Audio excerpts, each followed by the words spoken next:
సంతోషం drivers brothers group అందరు అన్నదమ్ములకు నమస్తే, గుడ్ మార్నింగ్. ఈరోజు ఇలా ఒక చిన్న విషయం ఏంటంటే, మనకు డ్రైవర్ తమ్ముడికి మనొక 1 మంత్ కింద యాక్సిడెంట్ అయింది. తను నాకు ఫోటోలు పంపించడం కానీ ఎవ్రీథింగ్ ప్రూఫ్స్ అన్నీ పంపించిండు. కానీ నాకే కొద్ది డ్యూటీ వల్ల కానీ మొన్న రీసెంట్లీ మీకు తెలుసు నవీన్ గురించి. నవీన్ అనే అబ్బాయి తిరుపతి పోయింది కదా, అతని విషయంలో కొద్దిగా ఈ వీడియోలు కానీ అతనేమో కొద్దిగా బిజీగా ఉండే, అయితే ఈ అబ్బాయి దగ్గరికి వెళ్ళడం జరగలేదు. ఈరోజు పొద్దున్న ఇప్పుడు 4:35 అవుతుంది, ఇప్పుడు బయలుదేరుతున్నా. అయితే మనం నేను ఇప్పుడు సంగారెడ్డి నుంచి మహబూబ్ నగర్కి బయలుదేరుతున్నా బైక్ మీద అతని ఇంటికి. అతను ప్రాపర్ మహబూబ్ నగర్. అయితే చాలామంది తెలుసు, మన మహం భుజల అతను కొన్ని రోజులు చేసిండు, చూస్తే గుర్తుపడతారు. మహం భుజల జీ బ్లాక్లోనో దేంట్లో చేసిండు, కాబట్టి నాకు అట్లని పరిచయం అతను.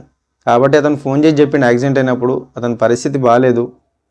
అయితే మనకు ఎవరికైనా సరే ప్రూఫ్ కావాలి, కాబట్టి అతనిది కాలు ఇరిగిందని తెలిసింది. కాబట్టి నేను ఈరోజు వెళ్తున్నాను అతని ఇంటికి. వెళ్ళినాక అసలు డాక్టర్ అతనికి ఒక 6 months బెడ్ రెస్ట్ అని చెప్పిండు. అతను ఇంటి రెంట్ కానీ ఇప్పుడు సరుకులకు చాలా ఇబ్బంది అతనికి. అయితే నాతోని మీతో మనం అందరం ఒక ఫ్యామిలీ, కాబట్టి మనతో ఎంత అయితే అంత అతనికి సాయం చేద్దామనే ఉద్దేశంతో అతని దగ్గరికి వెళ్ళి నిజంగా ఇది అయిందా కాదా మనం ఒకసారి తెలుసుకొని మీకు ప్రూఫ్లతో సహా నేను పెడదామనే ఉద్దేశంతో అక్కడికి వెళ్ళి ఈరోజు వీడియో తీసి మొత్తం మీకు నేను యూట్యూబ్లో అప్లోడ్ చేస్తాను.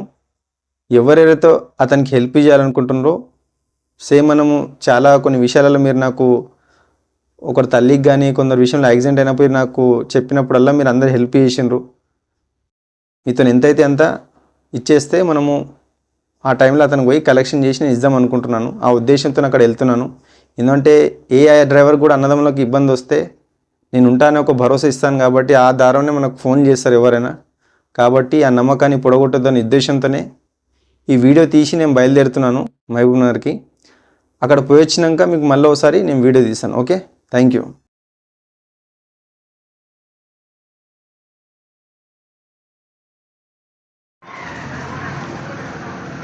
హాయ్ ఫ్రెండ్స్, అయితే ఇప్పుడు మనము మీకు చెప్పాను కదా, మన ఎవరిదైతే యాక్సిడెంట్ అయిందో తమ్ముంది భూత్పూర్కి వచ్చేసినాం మనము. మీకు ఇందాక చెప్పాను కదా 5 o'clock బయలుదేరానని. ఇదే అతని ఇల్లు. మనం ఒకసారి వెళ్ళి ఒకసారి అరుచుకుందాం ఎట్లుండే ఏం లేదో. రండి. అని ఇంకా రాలి వాళ్ళు వీడియోలు వచ్చినాక. నమస్తే. చాలా రోజుల తర్వాత. ఓకే, అయితే మన తమ్ముడు ఏంటంటే, నాకు ఇట్లనే మనం అందరం ఎట్లయితే పరిచయం అవుతామో డ్రైవర్లు అన్నదమ్మని, అట్లనే నాకు మహం భుజల పరిచయం అయిండు. ఆడనే ఫ్రెండ్షిప్ అయింది. మంచి చెడు అట్లనే మనం కలిసిమెలిసి మాట్లాడుకుంటాం. కొన్ని చోట్ల బిజినెస్ కూడా చేసినాం ఇద్దరం కలిసి, అట్లా చిన్న చిన్న బిజినెస్లు. అయితే అనుకోకుండా మనోడు ఊరికి ఏదో ఫంక్షన్ అని బయలుదేరినప్పుడు వర్షం పడుతుంటుంటే వాళ్ళ ఫ్యామిలీకి బైక్ నుంచి ఒక ఆర్టీసీ బస్సు ఎక్కించేసి పంపించేసిండు. ఆ బస్సు ఇంకా మెల్లంగా బయలుదేరేసరికి ఏమైంది, ఊరికి దగ్గర వచ్చే పొజిషన్లో సర్కిల్ కాడ ఎన్నో ఒక డివైడర్ దాకి పడ్డందుకు ఏంటంటే ఇక్కడ ఈ కాలు మొత్తం ఈడ బొక్క మొత్తం ఇరిగిపోయింది. మొత్తంకి టోటల్ ఇరిగిపోయినందుకు ఫ్రాక్చర్ అయిపోయింది మొత్తము. మనలోకి ఇంచుమించు డాక్టరు ఒక 6 months ఏమో బెడ్ రెస్ట్ ఇచ్చిండ్రు. కాబట్టి నా ఆలోచన ఏంటంటే, తనకి 6 months బెడ్ రెస్ట్, కాబట్టి మనం అందరం డ్రైవర్లు అన్నదమ్ములము. మీరు ప్రతిసారి నా మాట విని హెల్ప్ చేస్తారు, కాబట్టి ఈయనకు ఒక 6 months బెడ్ రెస్ట్, కాబట్టి ఈయన ఇంటి రెంట్ కానివ్వండి, మన కిరాణా సామాన్ కానీ ఏమైనా కానీ ఏదో ఒక మనం సాయం చేయగలుగుతామనే ఉద్దేశంతో నేను ఇంత దూరం వచ్చి మీకు ఎవరికైనా సరే ఒక ప్రూఫ్ ఉండాలి మనకు, కాబట్టి ఇట్లా జరిగిందో లేదా అనేది నేను మీకు ఈయన హాస్పిటల్ మెడికల్ కానీ ఎవ్రీథింగ్ ఎక్స్రే కానీ ప్రతిదీ నేను మీకు మన గ్రూప్లో పెడతాను. కాబట్టి ఈరోజు రావడం జరిగింది వీడికి. ఈ వీడియో తర్వాత అంతా కంప్లీట్ అయినాక మనము తీసి మీకు పంపించినాక మనం అందరం ఆ డబ్బులు కలెక్షన్ చేసుకొని అప్పుడు ఈయనకి తెచ్చి డబ్బులు అందేలా ఒక 6 months వరకు మనం ఈయనని చూసుకోవాలన్న బాధ్యత అని నేను అనుకుంటున్నాను. ఎందుకంటే ఎవరికి ఏ డ్రైవర్కి అన్నదమ్ములకు ప్రాబ్లం వచ్చినా నేను ఎంబడి ఉండాలని అనుకుంటున్నాను. మీరు చేసినా చేయకపోయినా చేస్తారు, మీరు 100% నాకు తెలుసు. మీరు చేసినా చేయకపోయినా 6 months వరకు నేను ఈయనకు కిరాణా సామాన్ కానీ ఏ ప్రాబ్లం వచ్చినా నేను చూసుకుంటానేది ఒక మాట ఇచ్చాను. మనం అందరం కలిస్తేనే ఇది పని జరుగుతుంది. కాబట్టి మనం ఒక డ్రైవర్ అంటేనే ఒక ఫ్యామిలీ, కాబట్టి నా ఆలోచన.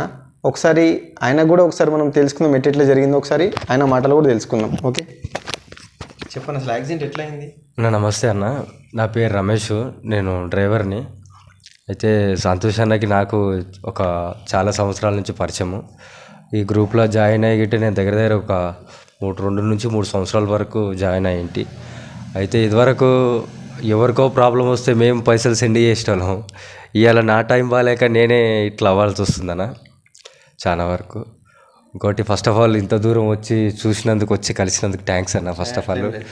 ఇంకోటి ఎక్కడ హైదరాబాదు, ఎక్కడ భూత్పూర్ అన్న, ఇంత దూరం నన్ను నమ్ముకొని ఒక డ్రైవర్ అనే రావటం అంటే నేను ఇలా ఫస్ట్ ఆఫ్ ఆల్ సంతోషిస్తున్నాను అన్న. ఏం లేదన్నా, మనం డీటిపల్లె దగ్గరనే ఒక ఊరుందన్న, ఇక్కడ బండి పైన వస్తున్నా, కొంచెం వర్షం పడుతుంది, కొంచెం బండి బాగా స్కిడ్ అయిపోయి డివైడర్ తగిలిపోయింది అన్న. డివైడర్ తగిలిపోయి ఈ కాలు అనేది ఇరిగిపోయింది. బండి పైన నేను ఒక్కనే ఉన్నాను.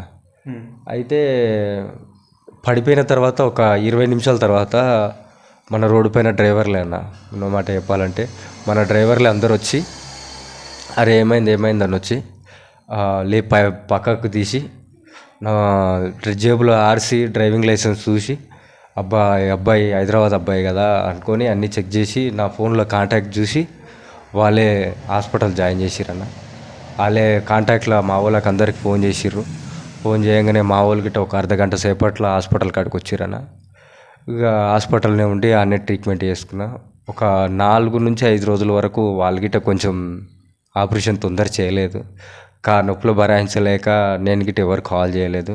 ఇది ప్రైవేట్ హాస్పిటల్, గవర్నమెంట్ హాస్పిటల్ అన్న? గవర్నమెంట్ హాస్పిటలే అన్న. అది గవర్నమెంట్ హాస్పిటల్ అని చూపెట్టుకున్నాను. అయితే ఇప్పుడు మీకు డాక్టర్ ఏం చెప్పాడు మొత్తం? ఇప్పుడు ఎన్ని రోజులు రెస్ట్ తీసుకోవాలన్నాడు, మీకు ఏం చెప్పారు అన్న? 1 సంవత్సరంన్నర తర్వాత రాడ్ తీపించుకోమన్నారు అన్న. ఇప్పుడు రాడ్ అయితే వేసిర్రు, ఇప్పుడైతే రాడ్ అయితే వేసిర్రు. 1 సంవత్సరంన్నర అయితే రాడ్ తీపించుకోమన్నారు. ఇక ఒక వారానికి ఒక 5 రోజులకి ఒకసారి 15 రోజులకు 20 రోజులకు అట్లా హాస్పిటల్ రెగ్యులర్గా రమ్మన్నారు అన్న. ఇక రెగ్యులర్గా గిట్ట వెళ్తున్నాను అట్లా అనేసి. ఒక్కసారి మీ కాల్ చూపిస్తారా? 7 వరకు అయింది, ఒకసారి చూద్దాం మనం. ఒకసారి సరే, ఒక్కసారి మన అన్నదమ్ములకు ఎంత దూరం ఎవరు రాలేదు కాబట్టి ఒకసారి చూద్దాం. ఓకే, అయితే ఇప్పుడు కనిపిస్తుంది కదా, ఇక్కడ రాడ్ మొత్తం వేసినది. ఒక 1.5 years తర్వాత మళ్ళీ ఈ రాడ్ తీసేస్తే అప్పుడు ఈయన డ్యూటీ చేయగలుగుతాడు. 6 months అయితే, నాకు 6 months అన్నట్టున్నాం, 1.5 year అంటున్నాం. మళ్ళీ 6 months తర్వాత రాడ్ తీస్తారా లేకపోతే? ఒక 1 year తర్వాత రాడ్ తీస్తారు, అంత లోపల ఇట్లనే ఉండాల్సింది. 1 year వరకు ఇట్లా ఉండాలి. అంటే ఇప్పుడు 6 months తర్వాత వర్క్ చేసుకోవచ్చు అని చెప్పిండ్రా? లేదన్న, మనం నడవాలి కదా. ఓకే, సెకండ్ స్టెప్ నడవాలి. ఓకే, మన వరకు పెద్ద సామాన్లు అయితే మోయటానికి అయితే చేత కాదు ఇప్పుడు ప్రస్తుతానికి. అంటే నేను ఏం అడుగుతున్నా అంటే 6 months తర్వాత ఏమన్నా చిన్న వర్క్ చేసుకోమని చెప్పిండ్రా లేకపోతే ఏం చెప్పలేరు? 1 year తర్వాత రాడ్ తీయాలి. 1 year తర్వాత రాడ్ తీయాలి. ఇక కోలుకునే వరకు ఇంతే. ఇంకా అది ఎప్పుడు కోలుకుంటుందో అనేది మనం గిట్ట ఏం చెప్పలేమంట. ఒక బోన్ అనేది ఒకటి అతుక్కుంటే, ఒక 2 బోన్స్ ఉండి ఇట్లా అతుక్కుంటే దానిపైన వెయిట్ పడకుండా ఏం పడకుండా అతుక్కొని మనం మంచిగా ఫుడ్ తిని అన్నిటికన్నీ మంచిగా ఉంటే ఇప్పటికైతే డాక్టర్లు అయితే ఏం చెప్పలేదు, ఇప్పుడు నడువు అప్పుడు నడువు అని ఏం చెప్పలేదు వాళ్ళు. అట్లా అయితే టైం పడుతుంది బాబు అని ఏదైనా సరే. కానీ ఇంకోటి చిన్న దెబ్బ కాదు కదా, పడింది మామూలు దెబ్బ కాదు కదా, పైగా ఒక బోన్ అనేది ఇరిగిపోయింది కాబట్టి అతకాలంటే టైం పడుతుందన్న. వచ్చి టైం పడుతుందని వాళ్ళు అన్నారన్న. ఓకే, ఓవరాల్గా నాకు తెలిసిన వాడికి స్టార్టింగ్ మేము ఫోన్ మాట్లాడితే 6 months వరకు అనుకున్నాం. సరే ఓకే, ఓవరాల్గా 1 year వరకు అయితే మాత్రం రాడ్ ఉంటుందంట. కాబట్టి సరే మనం అనుకున్నట్టు 6 months వరకు అయితే మనం తోడుందాము. దాని తర్వాత కూడా దేవుడు మనకి ఇంకా కొద్ది శక్తి ఇస్తే అది కూడా చేద్దాం. కాబట్టి ఇప్పటికైతే నా ఆలోచన ఏంటంటే, నాకు ఎవరైనా సరే అన్నదమ్ములు నాకు ఒకటే వాళ్ళు, ఈయనకు మాత్రం 6 months వరకు హెల్ప్ చేయాలని నాకు ఉన్నది. కాబట్టి మీరు అందరు తోడు నాతో పాటు ఉండాలని నేను ఈ వీడియో తీస్తున్నాను. ఓకేనా? Thank you.